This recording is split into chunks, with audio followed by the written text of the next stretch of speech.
Il y a un point très important, au-delà des mid-term, qui est une échéance de moyen terme, on oublie quelque chose. Vous avez la Coupe du Monde de foot qui commence le 15 juin. L'équipe d'Iran, je vous rappelle, elle va jouer aux États-Unis.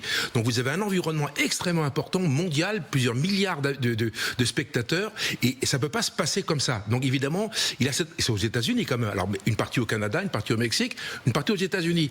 Et moi, je sais par les Américains que c'est une donnée extrêmement importante et que Trump ne veut pas rater ce moment-là. Donc en fait, Trump est plutôt sur un modèle, je dirais, négociateur. Après, on verra le temps que ça prendra. Je rappelle que les négociations sur la guerre du Vietnam ont duré presque 10 ans, donc ça peut peut-être durer un peu moins, mais assez longtemps. Donc on en est là aujourd'hui. On est aux prémices de quelque chose. Je pense que c'est trop tôt pour déterminer des chances de moyen et de court terme. On a quand même une petite curiosité à essayer de comprendre ce qui s'est passé, ce salto arrière de la diplomatie américaine hier, puisque Donald Trump dit stop au projet Liberté, donc ce projet d'escorte de navires américains dans le détroit d'Ormuz, pour essayer de favoriser un accord. Mais j'ai envie de dire presque le pauvre Pitexet, lui, était devant les médias du monde entier quelques heures plus tôt pour dire qu'il confirmait ses projets, ses opérations.